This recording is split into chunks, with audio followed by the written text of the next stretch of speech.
another edition of Zgodovina and Špici, History on the Edge lectures. And today's lecture will be given by Stefan Rindlisbacher, and the title of the lecture, as you can see, is Brown Roots of the Green Movement, the Far Right and Environmental Protection after 1945. And today's lecture will express the involvement of far-right actors and ideologists in nature and environmental protection movements in Germany, Austria and Switzerland. It is somehow surprising detail, and I hope that we will get more in-depth information how this actually happened, how this process went. Stefan is otherwise a postdoctoral researcher at the Department of Contemporary History at the University of Fribourg. He is part of the research project Counter-Media Periodicals of the New Left and the New Right, which is funded by the Swiss National Science Foundation. And previously, he was also the postdoctoral fellow at the Leibniz Center for Contemporary History in Potsdam and the Department of Economic, Social and Environmental History at the University of Bern.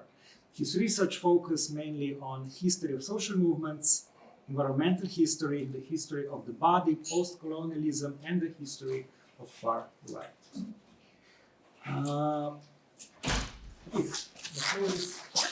Thank you very much for this presentation, and thank you everyone to inviting me into the Institute of Contemporary History to present my current research project and give a brief preview of some upcoming projects. In this talk, I will give you, as I said, a brief insight into my research project on the history of the right-wing ecological movements in Germany, Austria and Switzerland. I will focus on actors who combined concerns about nature and environmental protection with far-right ideologies. My focus is on the period from the 1950s to the 1980s, but I usually take the entire 20th century into account in order to show the remarkable stability of these movements and discourses. This lecture is structured in 4 parts. Firstly, I will briefly discuss the early conservation movements and their links with the so-called Völkisch movement and the National Socialism. The second part will then focus on how these conservationists who had collaborated with the Nazi regime were able to continue their careers after 1954 and played an important role in shaping the new environmental movements of the 60s and 70s. In the third step, I will present how the first green parties emerged from these movements in the 1970s, and again the role of the far right they played in this process. And in the last short part, I will just give you a brief insight into the latest development of these movements in the last years. So I will begin with the first part, the period before 1945. Let us begin around 1900 with the emergence of organized nature conservation. At the time, this was a distinctly conservative field, both in terms of discourse and its social base, which was largely drawn from the educated bourgeoisie. Key figures in the German-speaking world included pioneers such as Ernst Rudolph, Günther Schlesinger, or Paul Sarrazin. The aim was to preserve landscapes that were perceived worthy of protection. These efforts can only be understood against the backdrop of the profound transformations of the late 19th century: industrialization, urbanization, technological change, all of which reshape not only the society but also the natural environment. Many early conservationists rejected these rapid developments, though they did not seek to reverse them entirely. Instead, they focused on preserving selected natural monuments and cultural landscapes deemed particularly valuable. Their arguments were often framed in nationalist terms. Forests, rivers, mountains were seen as symbols of national identity and historically significant spaces that merited protection. This is why we observe a close interconnection, especially in the German-speaking world, between nature conservation and the so-called Heimatschutz, the protection of historic buildings, cultural traditions, and rural landscapes during this period. We can take Ernst Rudorf, founder of the German Heimatschutz movement, as an example. He rejected industrialization and urbanization because he saw them as threat to the cultural identity of the Germans, whom he imagined as so-called forest people. This notion that Germans possessed a unique bond with land and nature, which modern society was eroding, provided to be highly influential throughout the whole 20th century. Here, in fact, we can see from the very beginning a close connection between the nature protection and Heimatschutz movement with the so-called Völkisch movement, which emerged at the same time around 1900. The Völkisch movement is widely regarded as one of the movements that paved the way for National Socialism. It promoted radical racist nationalism, which defined the people, the Volk, as a biological community based on descent. Nature served as a key tool for constructing and legitimizing this worldview. On the one hand, nature was invoked to explain human inequality. Supposed laws of nature were used to justify social hierarchies, gender roles, and racial rankings, a form of biological determinism. On the other hand, nature served as an anchor, tying the German people to a specific territory through history. This is encapsulated in the so-called blood and soil ideology. The German race could only flourish physically, culturally, and morally on German soil. The dissolution of this bond was seen as leading to cultural decline and racial degeneration. One example of these intersections between conservation, youth movement, and a little bit.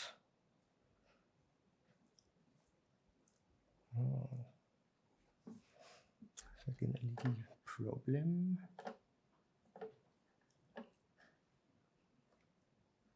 Sorry. 1 second.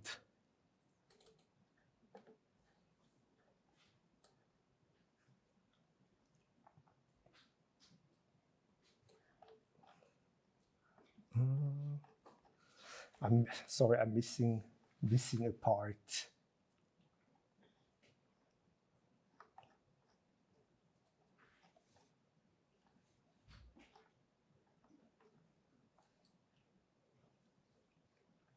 Yeah, this one.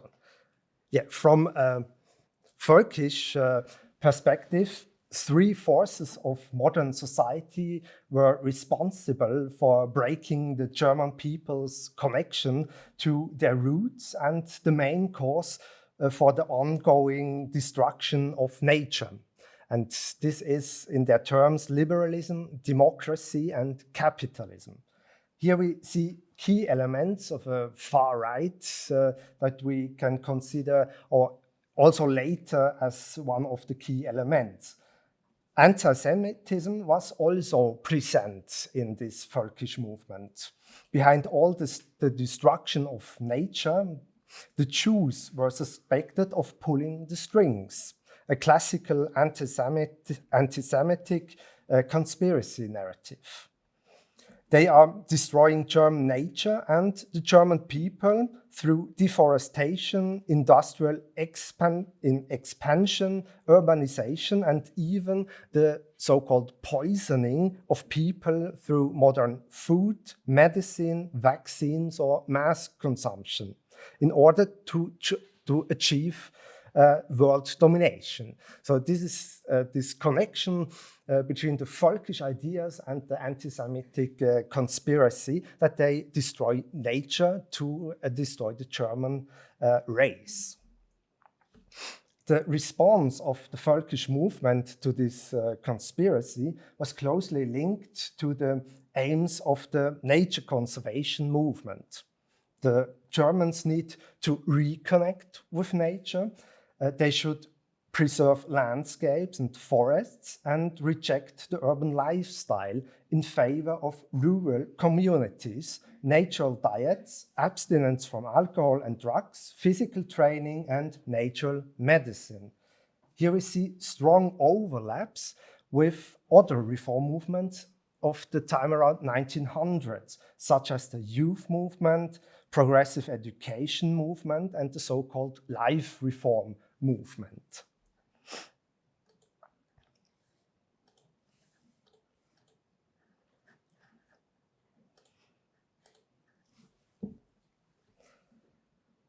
One example of this intersection between conservationists, youth movement and life reform is the Ataman movement.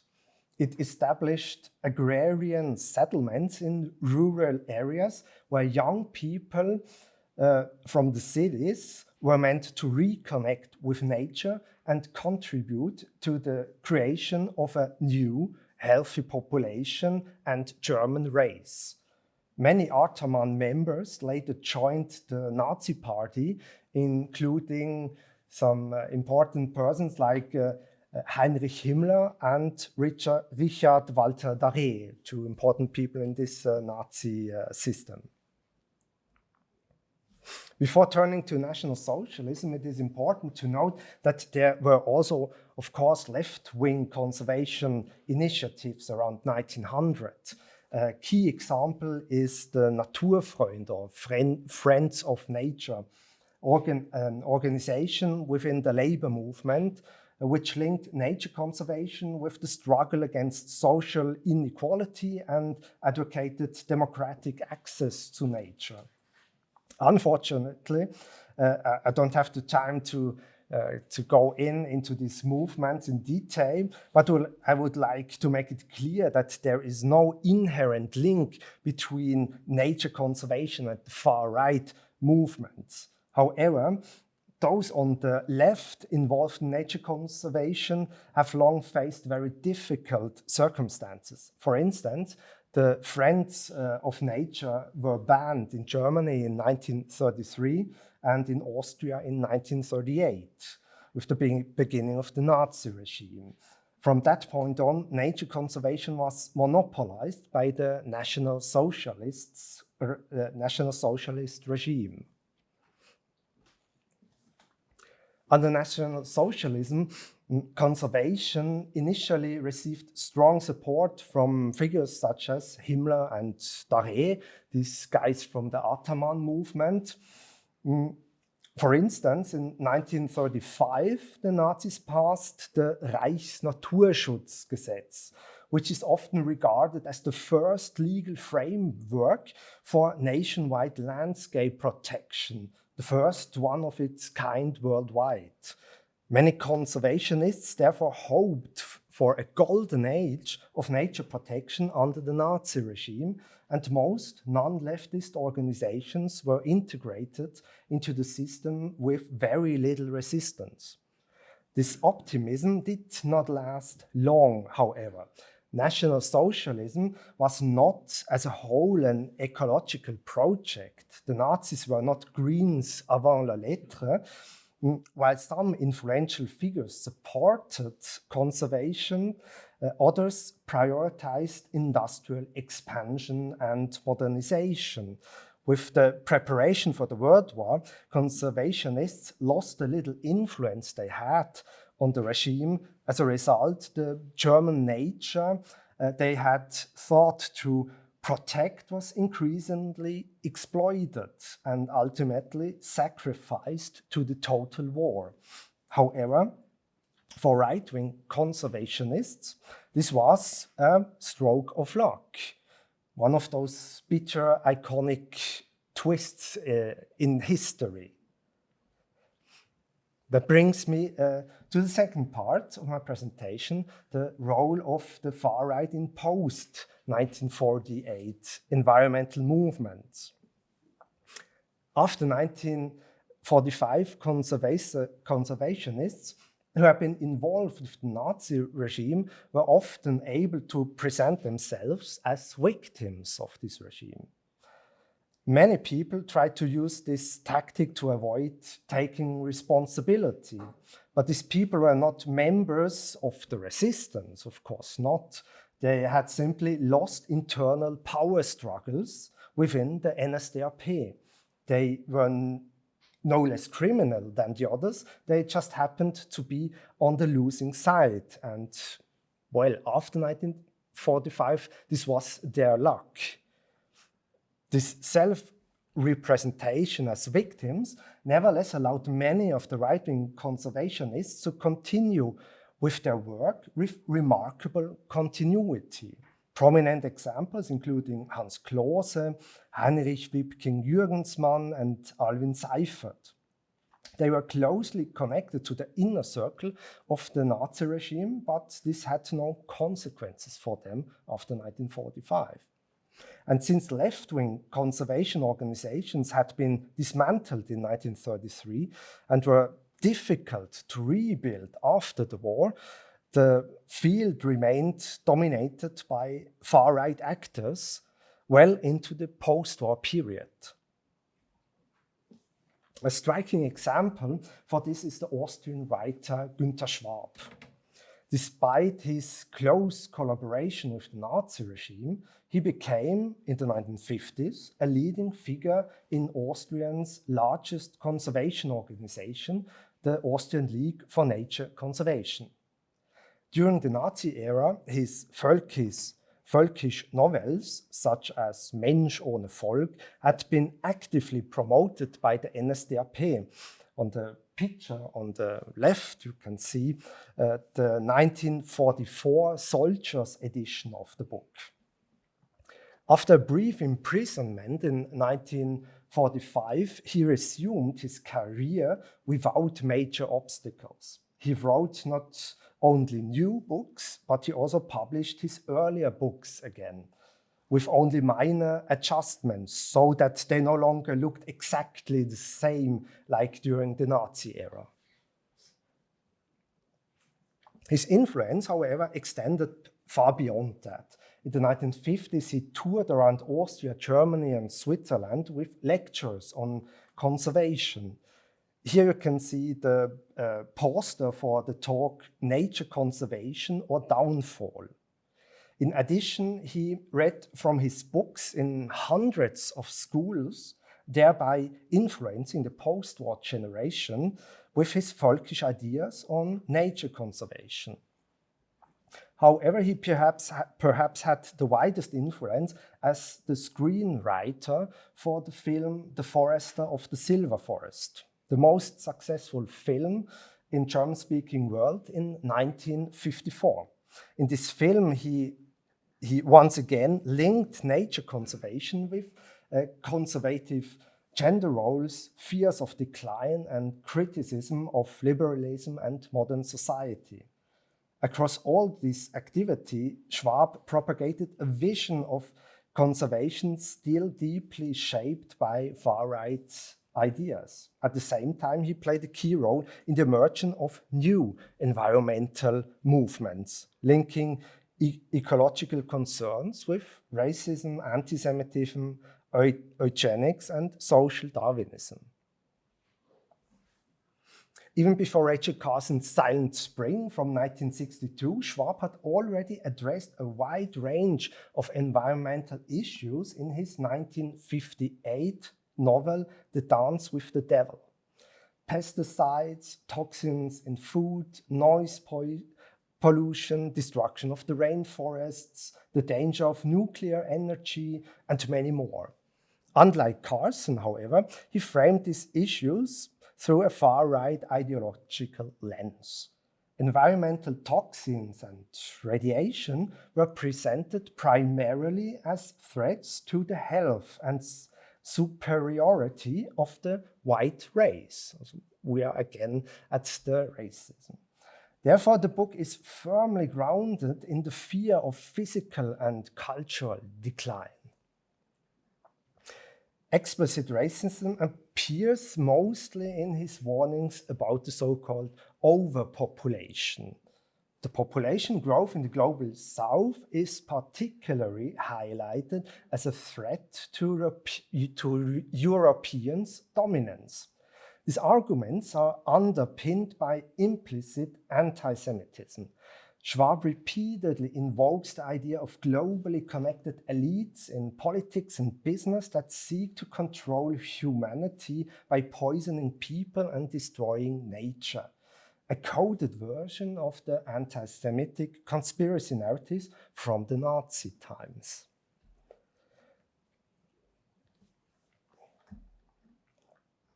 Schwab introduced the term Lebensschutz, or protection of life, to describe this combination of far-right ideologies and new environmental concerns, a concept that would become central to the discourse of the ecological right in the 1960s and 1970s. But he influenced also the new environmental movements from a very early stage, not only ideologically, but also in terms of organization. As early as 1958, he founded the Weltbund zum Schutze des Lebens, or the World Union for Protection of Life, in Salzburg, which was intended to campaign globally for the protection of life that he invented. While it never became a truly global organization, it established strong branches in Germany and Switzerland. Many of its leading figures had, like Schwab, been closely entangled with the Nazi system, including Walter Gmelin, Max Otto Brucker, or Werner Kollert. In particular, the World Union played a pioneering role in the emerging anti-nuclear movement. In the 1960s, its members were central to early public campaigns, and around 1970, they initiated some of the first legal challenges and protests against planned nuclear power plants, for example, in Würgassen, Germany, Rüti, Switzerland, and the famous Zwentendorf in Austria. It can thus be considered one of the earliest environmental organizations in the German-speaking world. The 1970s saw then a rapid diversification of the environmental movement. Many new groups emerged, often bourgeois, most of them conservative, focusing on single issues. But from the mid-1970s onward, we can see a significant change. The political left, particularly the new left that has distanced itself both from the established social democratic parties and from state socialism in Eastern Europe, also began to engage with environmental issues. That was not an easy step, as the Social Democrats had long been among the supporters of nuclear energy, which promised economic growth and prosperity. Before the new left could participate fully in environmental activism, it had to reconsider its commitment to progress and align Marxism with critique of growth. As a result, by the late 1970s, we observe a striking coexistence of very different actors pursuing similar goals, but based on fundamentally divergent ideological positions. This complexity increases furthermore when we consider the emergence of the new right as an additional current within the environmental movement. In 1972, a younger generation broke away from the organized far right in Germany, distancing itself from both National Socialism and neo-Nazi milieus.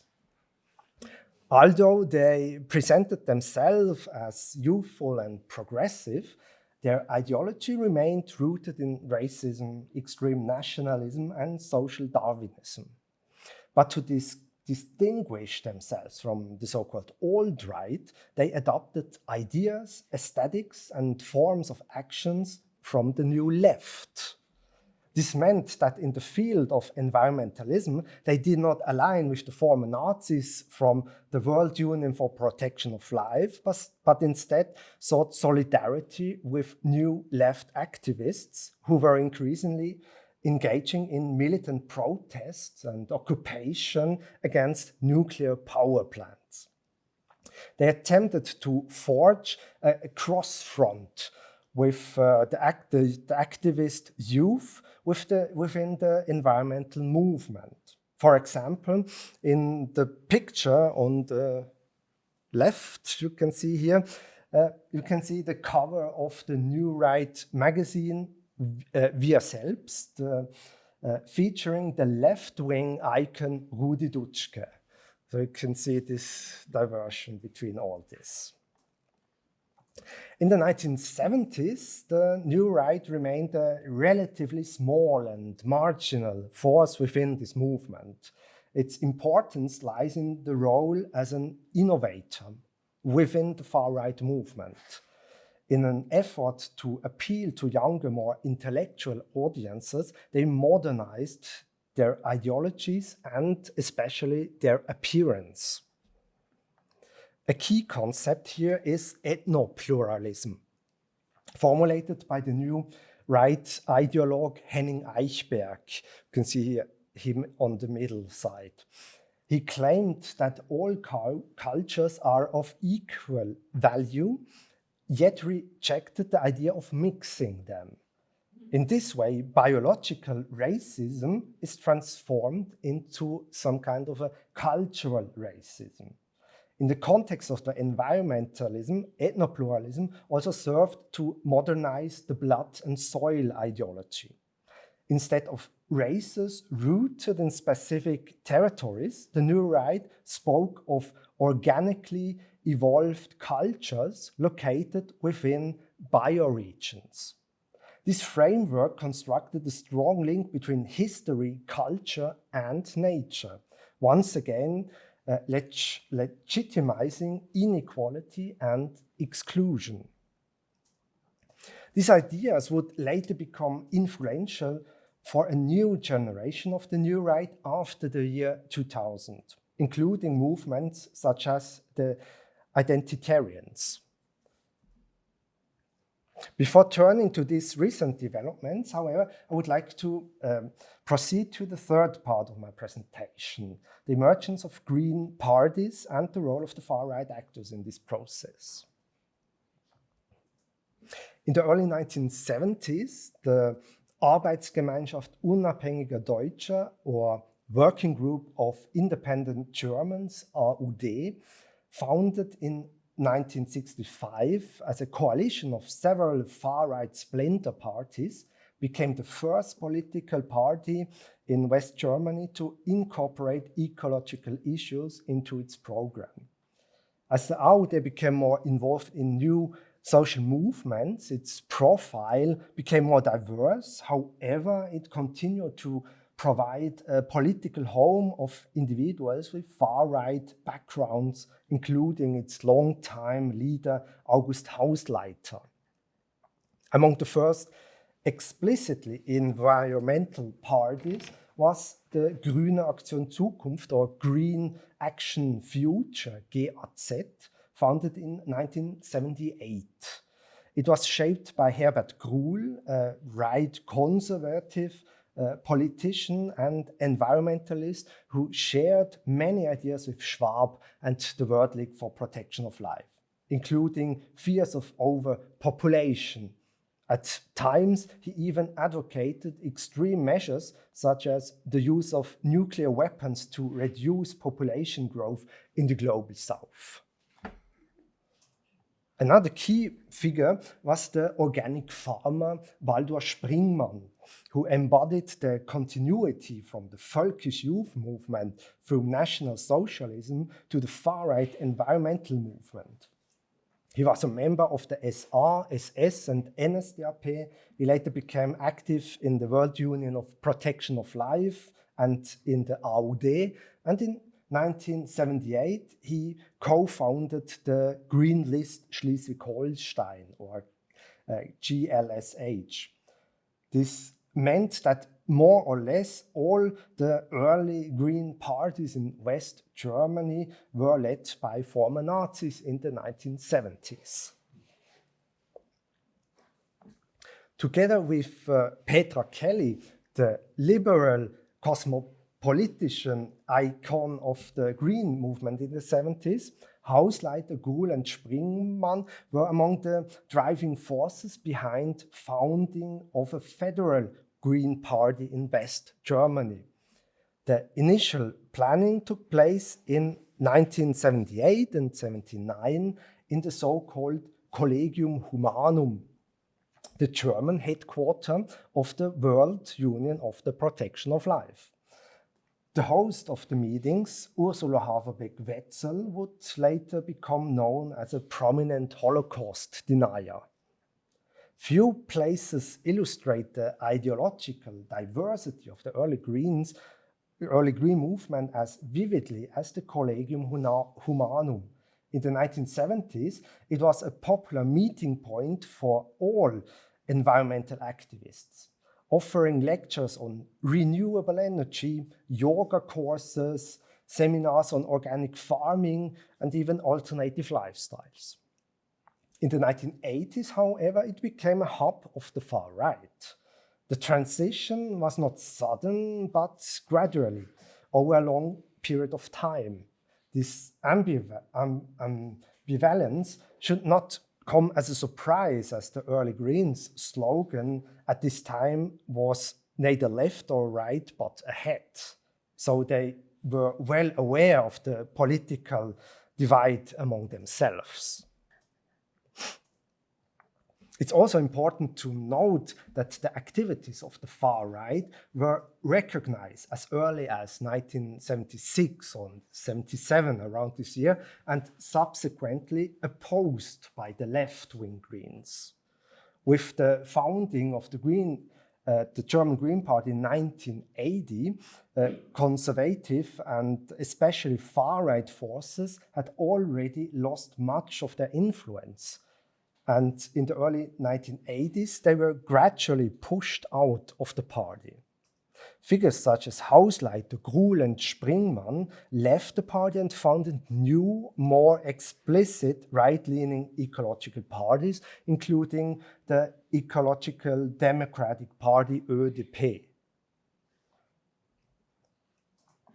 While this history of the early Greens in West Germany has been relatively well researched, notably by Silke Mende, significant gaps remain, for instance, regarding East Germany or the development in the 1990s.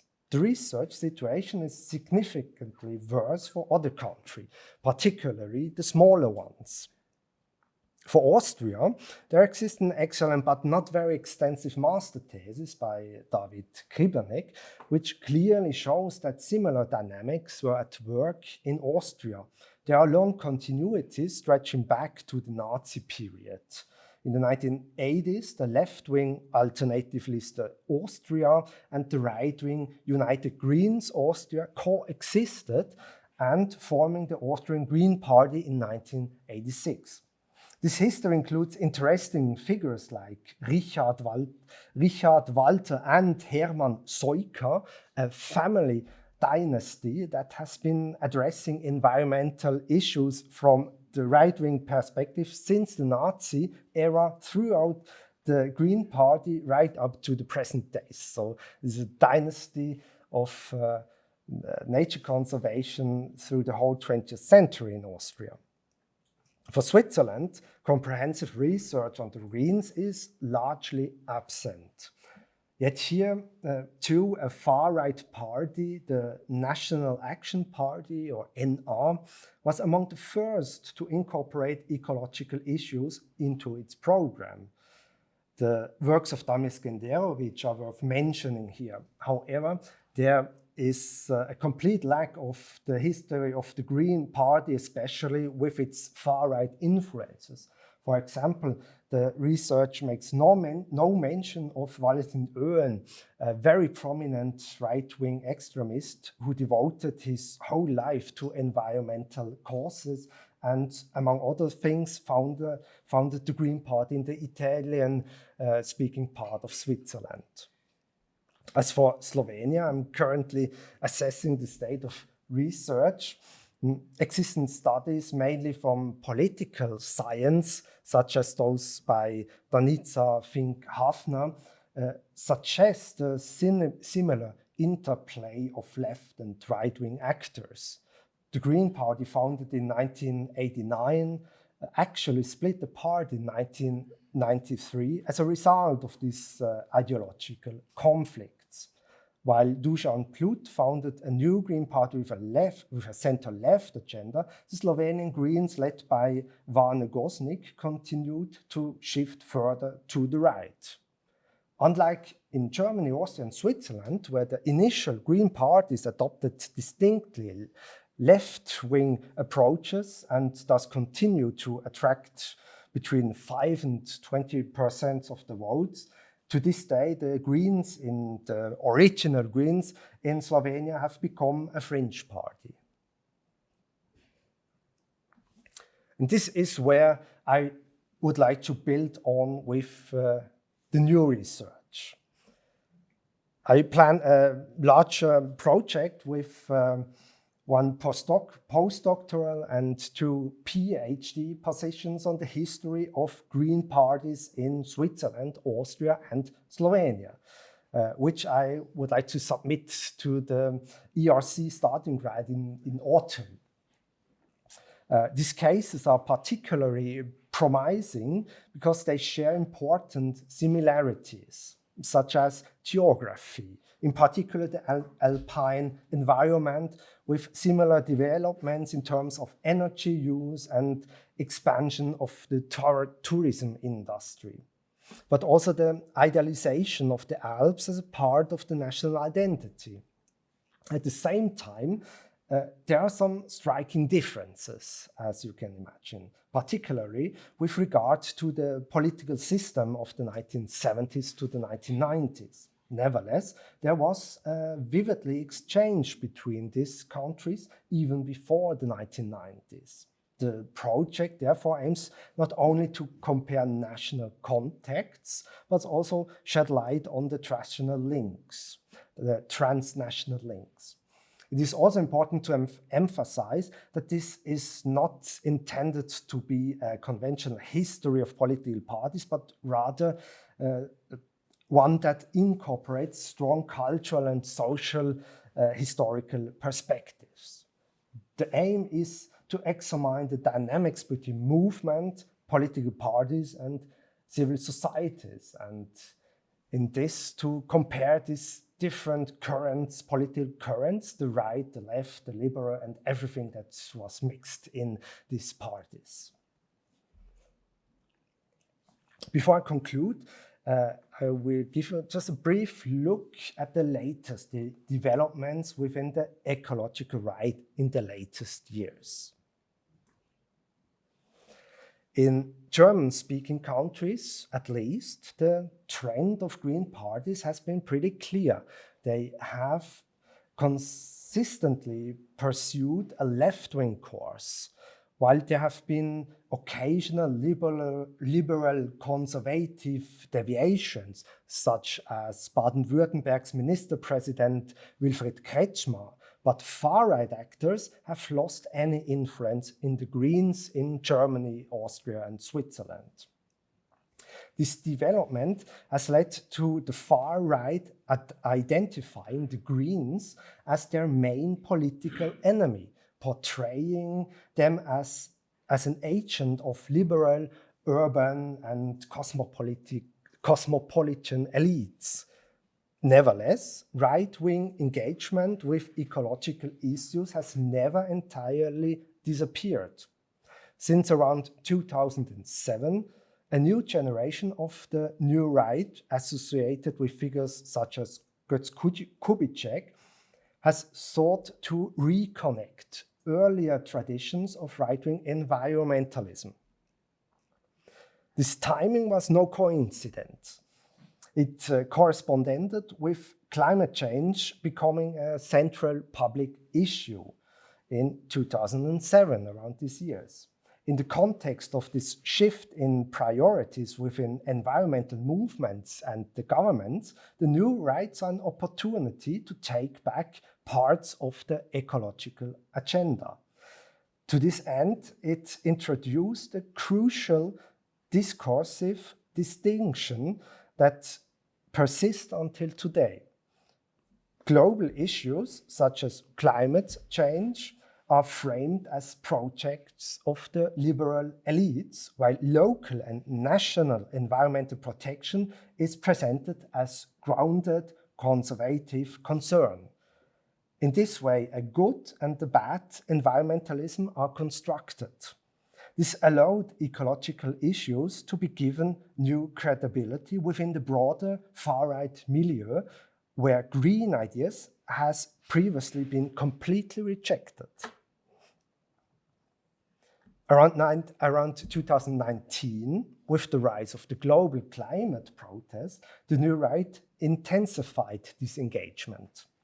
Kubitschek and others used this moment both to further discredit climate activism and to reposition conservation and environmental protection with a nationalist framework. It is worth noting that also Werner Haverbeck, one of the founders of the Slovenian Greens, has also become known for his criticism of the climate movement since 2019. He describes man-made climate change as a lie and conspiracy by left-wing elites. That sounds a lot like the new right is talking. In Germany, the journal Die Kehre became a central platform, bringing together leading figures of the new right, from the identitarian activists such as Martin Zellner to long-standing theorists like Alain de Benoit, as well as politicians from the Austrian FPÖ and the German AfD, including Björn Höcke. Höcke actively promoted the journal and attempted to frame the German right-wing AfD as the only true environmental party in Germany. In doing so, the new right was a core element of a right-wing ecological tradition that dates back to the Völkisch movements and National Socialism. Let me conclude with a few observations and perspectives. Few areas of the far right display such a strong continuity as environmental and nature protection. There are clear intellectual lineages that can be traced across the long 20th century. While these ideas have been adapted to changing contexts, their core remains strikingly stable. And this is the nature conservation as Heimatschutz, biological determinism, the blood and soil thinking, social Darwinism, and eugenic biopolitics.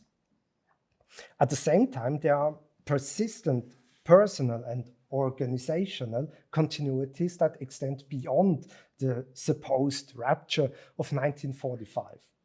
figures such as Schwab, Haverbeck, or Springmann were active in Völkisch nature conservation and other reform movements before 1945, collaborated with the Nazi regime, and later helped shape far-right currents within the post-war environmental movement, and were even involved in the founding of green parties. So we have very long tradition lines here. Despite this, the topic remains surprisingly under-researched. One reason may be that since the 1980s, environmentalism has been perceived as predominantly left-wing domain. This has led to the overlooking of right-wing environmentalists whose views did not align with the Greens' narrative of a progressive democratic movement. This lack of attention, I think, is very problematic. As we have seen, the new right is actively attempting to reclaim environmental issues, much as it has done with other discourses, often with notable success. The question of whether the new right will succeed in pushing environmental protection back to the right remains entirely open. But at least understanding the history of right-wing ecology can help us to stay alert and equip us with the knowledge and tools to identify right-wing activism within environmental movements, as well as with new movements that will for sure emerge in the future. And thank you for your attention, and I hope I'm looking forward for your questions.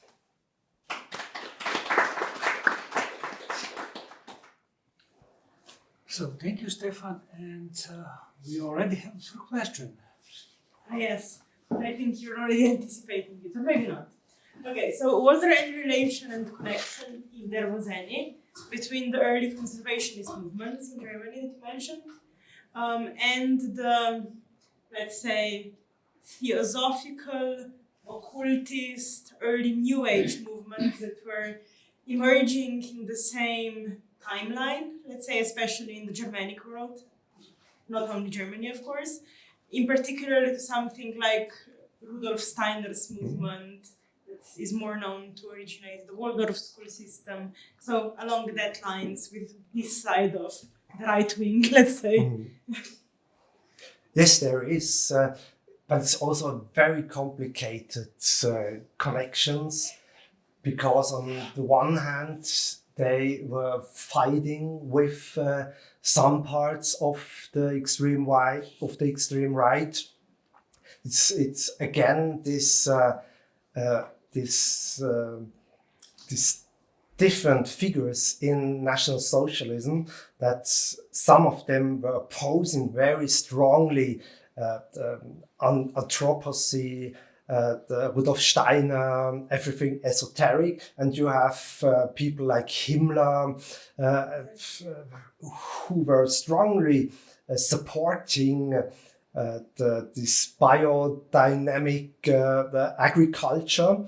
And there was even at concentration camps, they were testing this biological agriculture in some parts, to see how they could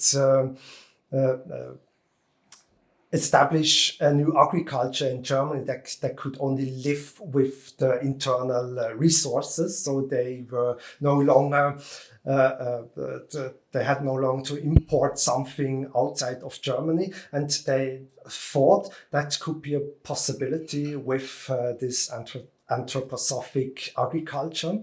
And there were these experiments in concentration camps, but at the same time other persons in this circle of the NSDAP, they were fighting against the anthroposophy. So it's the same thing. It was both. Yeah. So, Marco. Thank you very much for your it's very interesting lecture. and it also opened a lot of questions about our history here, also in the environmental and political, and joined together. But I will now ask you something about the German case. You mentioned the strand. This is the point with the strand of environmental protective movement from the Völkisch movement and the Nazis. What happened? What about this when after the Wende, when the Green from the east with this Bündnis 90 joined together with the Greens? How much of this let's say more right-wing strand of the protective movement was in the east? Because this is also something that could be connected, very interesting to compare with. Because we don't have enough. We don't actually have the studies also in Slovenia. How was the present this movement? Because the movement, especially since the 80s and also in the 70s, the environmental movement was very strong in civil society and in opposing socialism. But how strong was this component of the right wing? It's something that I think we need to research. So I'm really happy that you're doing a part of this research. But how is this enrolled in Germany? The joining together this actually the whole ex-socialist state with its own structure changing. Do you know any answer in which direction you will? Unfortunately not, because this is exactly one of the points that is not researched. There is this research on the West German beginnings of the Green parties in the late 70s, beginning 80s, around this time. But for the further history, especially the 90s, there is more or less no research that I know of. So that would be a very interesting question. I have the same idea how they mixed together. I would say when they had this fusion of the two strains, in the West there were already not that much right-wing activists left in the party. So I imagine that this was not a question anymore. But in East Germany, we know that there were coming some dissidents, even in the 70s and 80s, who were participating in the Greens, in the beginning Greens of West Germany, and they had a distinct right-wing view on the points, especially an anti-communist strain that they were bringing into the Green Party. So I know from few examples that this was a case. There was also a conservative right-wing ideas in the Green movement in East Germany, but to which extent I can't say. This is also something that has to be researched. Yeah. Thank you. But you at least pointed out that there is something. There are some figures. There is also interesting. Some of the movement, this liberation movement around 1990, some of these people are now involved in the new right. Mm-hmm. So there are traces, at least. Yeah. Okay. Thank you. It's enough. Mm-hmm. I have maybe a little bit more of a contemporary question, but you mentioned near the end of your lecture also that these movements more recently have kind of come back to the idea of conservationism, but at the same time, like also reject climate change and are kind of like anti-climate activism, but for conservation. So I was just wondering what kind of form forms, like practically, does that take? Because I'm familiar with the discourse, that the glaciers are melting because this is just what happens. But how is that then tied back into conservationism?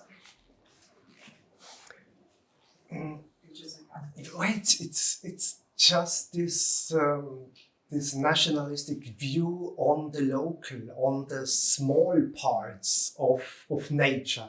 They don't have this bigger view on the global, the system of climate change. They're very actively denying everything connected with climate change, but at the same time they try to conserve local forests, fighting against if someone want to destroy a forest, a river, this traditional nature conservation. They try to go in this. Everything that is one issue, that is local, that is in your backyard. These are the points that they are following, and at the same time fighting against this global view on nature that is it doesn't it's not rational, in the ideology. If you confront them, they can't explain why we should protect just the small things and not the whole system. But it's part of their strategy to infiltrate this nature conservation movements and to oppose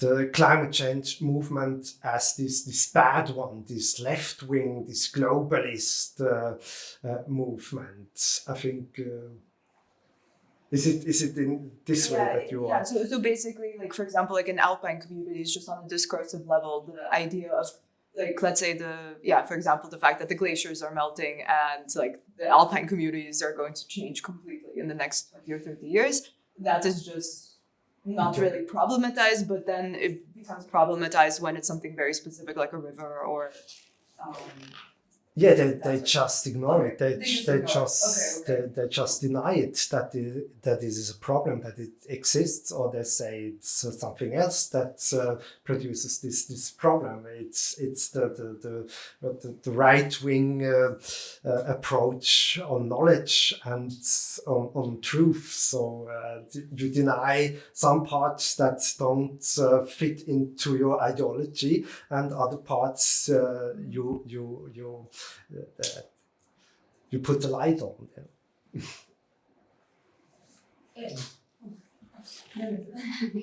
Retaking on that, actually, I was interested in asking if you are going to triangulate it with populist rhetorics, because, for instance, like nowadays, something interesting here, it is taking ideas that are anti-elite.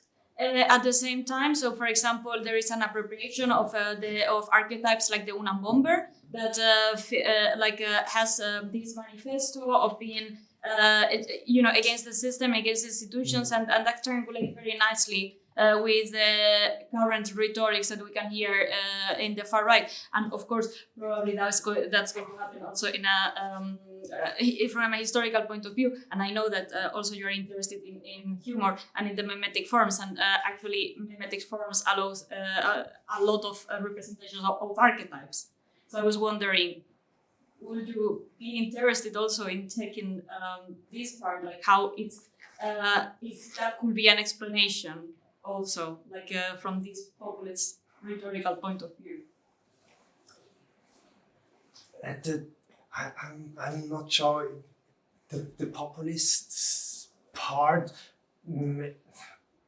maybe also the populist part, but the anti-establishment.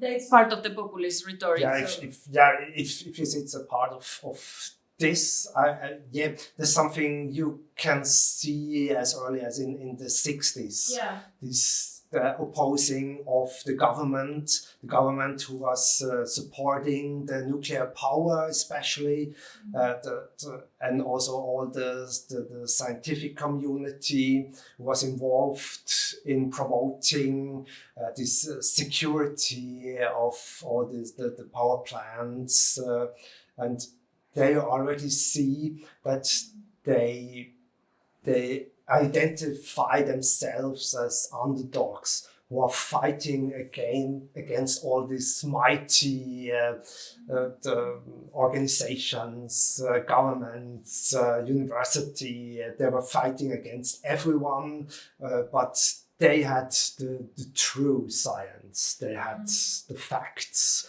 They could oppose this lies and conspiracy of these structures that they were fighting on. So in this case, I see this until today with the new right, this rhetorics that is still the same. So that would be also an interesting part, the history of knowledge and the alternative knowledge, how they opposed with this official statements with their own research on these subjects. And also interestingly, because you joined it with the Völkisch movement, and in opposition to the elites is the constitution also of the folk. So it will be very interesting to see that continuation of what you have been explaining. Yeah, absolutely. Yeah, sure. Yeah, that they are the true folk, the true people, who are still connected with nature, connected with everything local. You had also this regionalistic approach. Most of especially the new right in the 70s, they didn't have this very nationalistic approach, like the traditional far right. They had this focus on the regions, on Bayern, on these smaller communities. Like also the other strains of the environmental movements, they tried to adapt also this part. Yeah, but it's complicated how they put it together with racism and the nationalism, this regional focus. It was very complicated, even for these people, because they were doing something new. They were trying to modernize these ideologies, and they tried to connect it with these new issues. And they were working. You can, if you are researching in these journals and these magazines, you can follow them working on these ideologies, trying to modernize it, trying to put it with other issues together. So this is a very interesting part there. Eva, but before that, it's quite complicated to modernize anti-modernism. Yeah, absolutely. I have a question related to that. How was if then this turned to the more left wing, especially with this changing in political space also in Germany in the 80s, because it was somehow seen that the Greens were part of the, let's say, the left camp, this idea of camps. But now, how did those people who were now doing the new, this more lefty kind of Green Party, were they aware of this tradition? Or how did they reflect this tradition? Were they afraid? Were they debate this tradition of?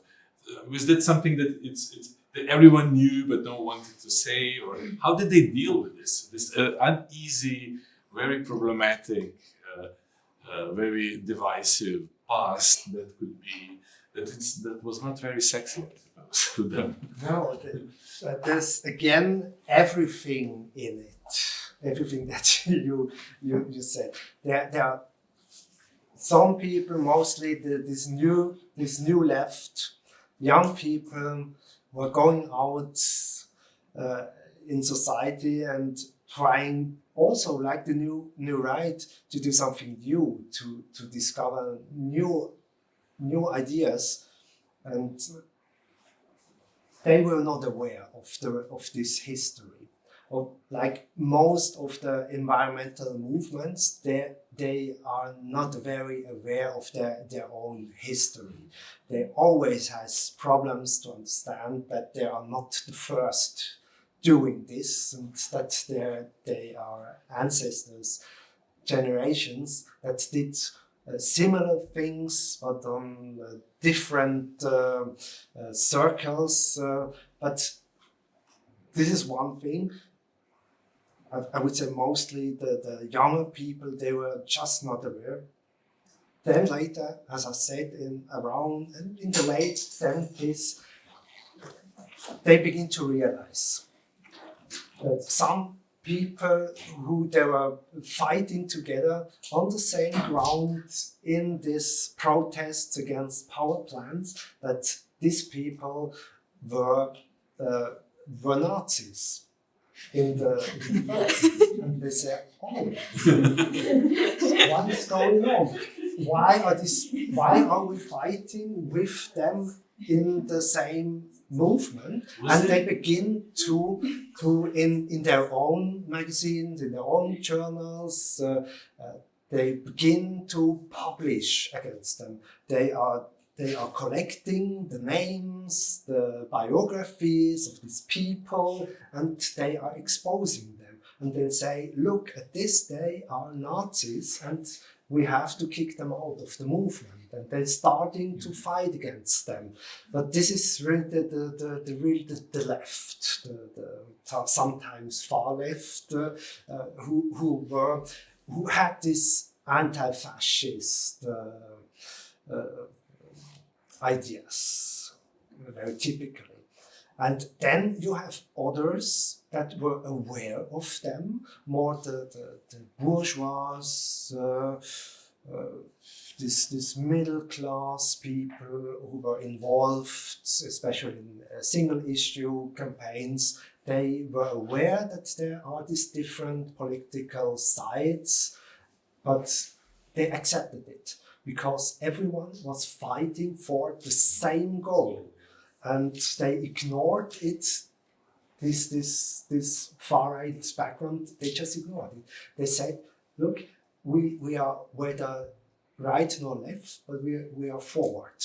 We're going into the future. That was the point of this is the slogan. This is the slogan of the Green Party in the late 70s. They were beginning with this. They were aware of these differences, and they tried to put it together for some time, but it was not functioning. But it's a very funny slogan, because this not left, not right, and going further. We also had very similar slogans in the 90s, the Liberal Democratic Party, but it's not the point. Very funny, because it still presupposes some kind of progressivism. Yes. So forward. Yes. And not, I don't know, some of those movements will be let's leave it as it was, and nice villages, and not change, not capitalism. But here it's some kind of it sounds slightly strange regarding that we're against certain aspects of the progress.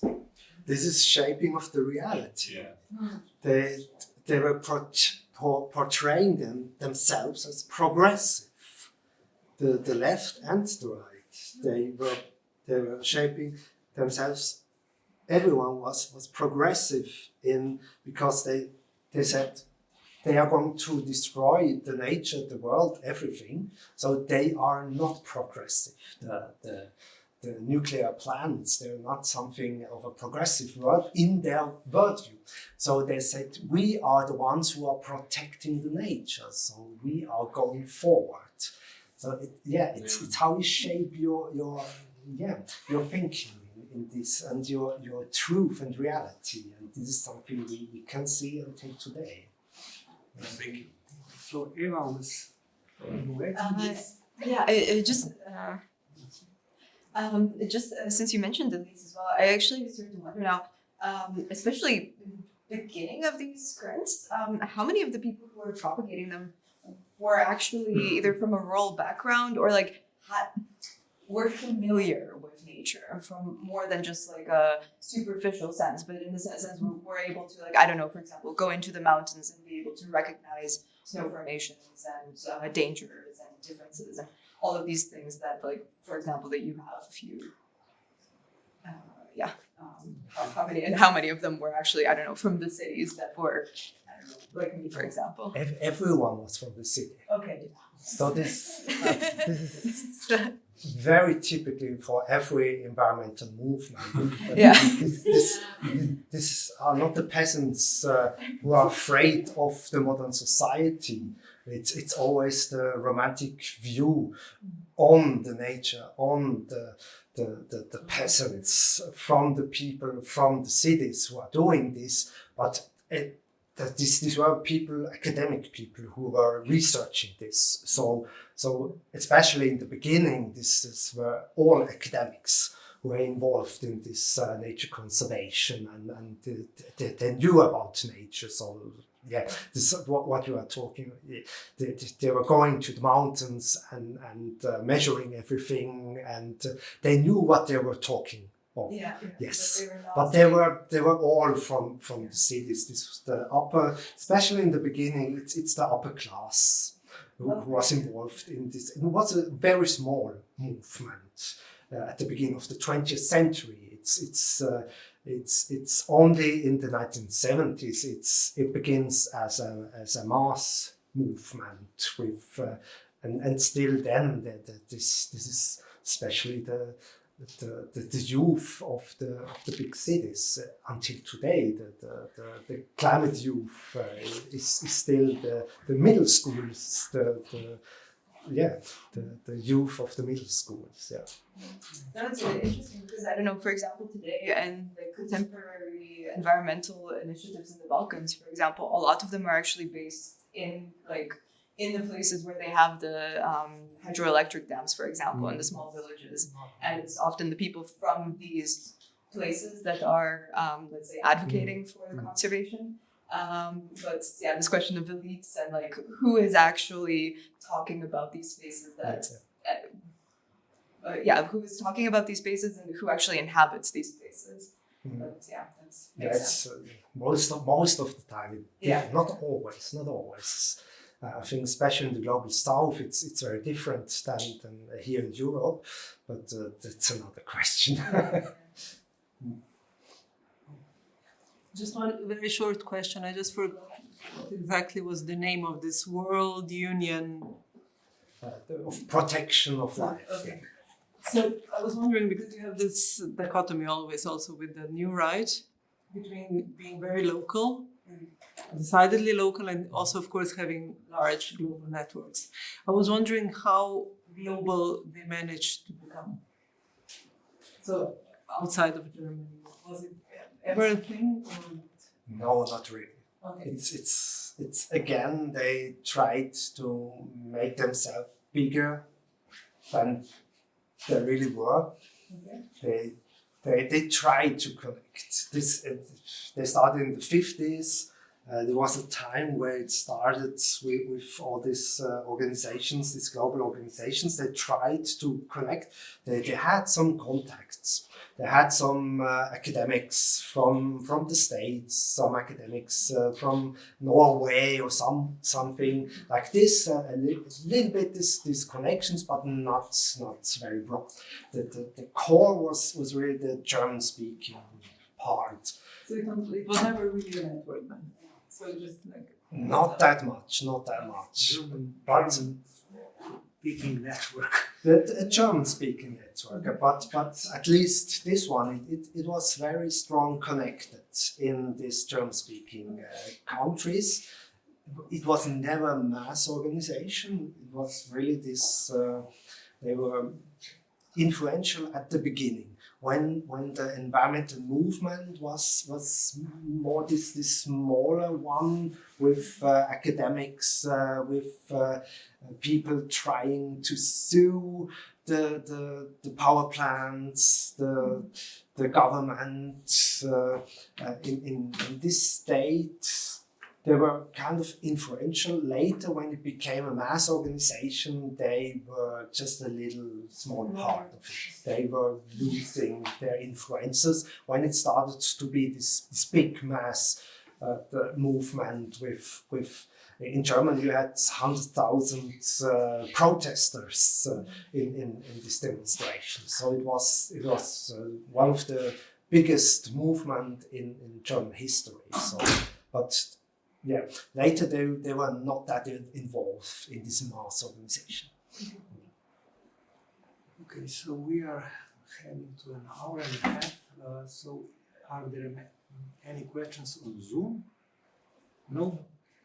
So all the other questions and debates should be taken a little bit later in private setting or finishing the coffee. I would just like to invite you to the next event in the History on the Edge series. It will be on the 8th of April. And host will be Isabel Jacobs from the Institute of Philosophy from Czech Academy of Sciences. And the title of her presentation would be Webs of Life, a History of Symbiogenesis from Boris Kozopolyansky to Lynn Margulis. And thank you for your attendance. Thank you.